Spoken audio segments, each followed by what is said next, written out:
Here we will try to evaluate this limit, again without resorting to Laplace's rule and only exploiting the binomial theorem. First, we will write down the limit we're looking for. We're looking for L, which is the limit as n approaches infinity of na raised to the n. And here we are told that a is a positive number that is less than 1. And so we have a limit, we are looking for a limit that is actually the product of a term that goes to infinity, because as n approaches infinity, well, n approaches infinity. And if a is less than 1, then this term here actually approaches 0 as n approaches infinity. And so this limit is more challenging than if a were greater than 1, because if a is greater than 1, then we know that a to the n just approaches infinity, and therefore a to the n times n just approaches infinity. So this is not a problem really if a is greater than 1. It's a problem if a is less than 1. And again, I will have 3 steps here. First is to guess the limit. And here my guess would be 0. The reason for that is I only have one n here, but here I have several factors. I have n factors of a. And so that means as n approaches infinity, I will have more and more factors of a. And I know that a is less than 1. And so the more factors I have of a, the closer it gets to 0. And so I'm inclined to believe that this whole term actually approaches 0. And so because I know that it approaches 0, the next step would be to find a sequence that is easier to evaluate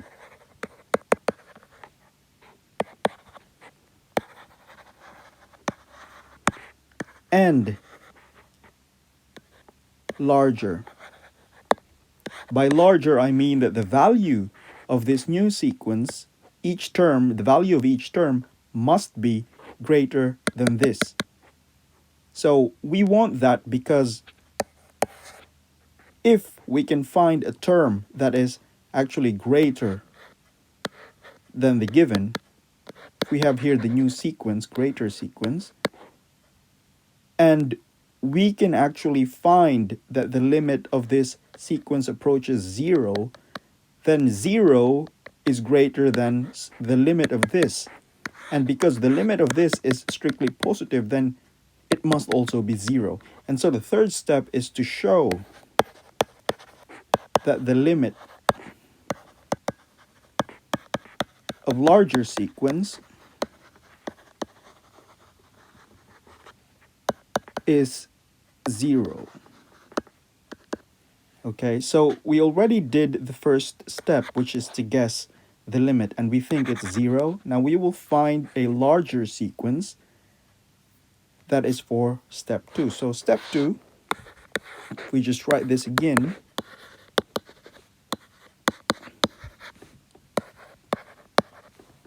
Now we want to find a larger sequence, and the way we'll do that is either to make the numerator smaller or rather bigger, or make the denominator smaller. So we can do it by make numerator larger or make denominator smaller. And if you look at this, there's really not much we can do with the numerator. So we're going to try to give it a denominator. And what we'll do is we'll convert a. We'll put a in the denominator. So by defining a new constant b, which will be 1 over a. And if we do this, we know that b is now greater than 1. Why? Because a is less than 1. And so if you take any number less than 1 but greater than 0, its reciprocal will always be greater than 1. And so we know that b is greater than 1. And so we can write the new limit the limit in terms of b. And that will become n times 1 over b raised to the n, which is conveniently n over b to the n. And now we can make the denominator smaller. So to find a limit that is larger, we make the denominator smaller. So smaller than, so we find a sequence that is smaller than b to the n. And the way we'll do that is, again, to use the binomial expansion. Now, we've shown that b must be greater than 1, right? Because it is the reciprocal. It is the reciprocal of a, and a is less than 1. Now, if b is greater than 1, then we can actually write it in terms of another number, c, right? So that c plus 1 equals b. See, we have b here, which is greater than 1. Then we just make it a sum of 1 plus another positive number. So here we have c and b are both positive numbers. So we define a new number c here. And so the limit now becomes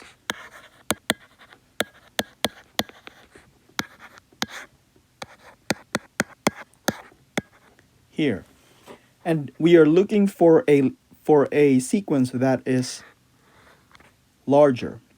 And we've decided to make the denominator smaller. And so what we'll do here is we will, instead of taking into consideration the whole expansion, which is n plus 1 terms, we will take only one of the terms. And here we're gonna do this with the third term, which is as follows. So third term. So we know that this denominator is rather smaller than this whole thing here, because this third term is already included in the expansion of this whole thing here. So we're only taking the third term, so this is smaller. And so the whole sequence, because the denominator is smaller, the whole sequence here is now larger. And let's just write down the third term. And the third term is b squared n minus 1 over 2 factorial. So that's the third term. And let's do a bit of simplification. The n's cancel. The 2 goes up. You have the b squared and the n minus 1 here. And this is a convenient form because we are now able to evaluate this limit.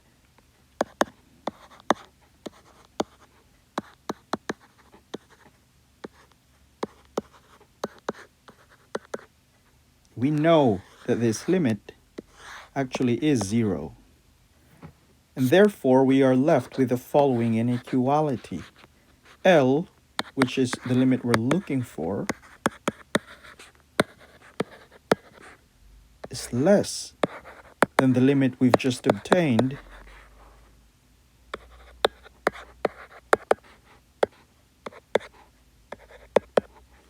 and we know that this is 0,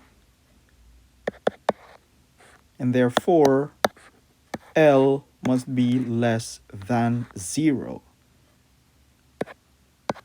less than or equal to 0.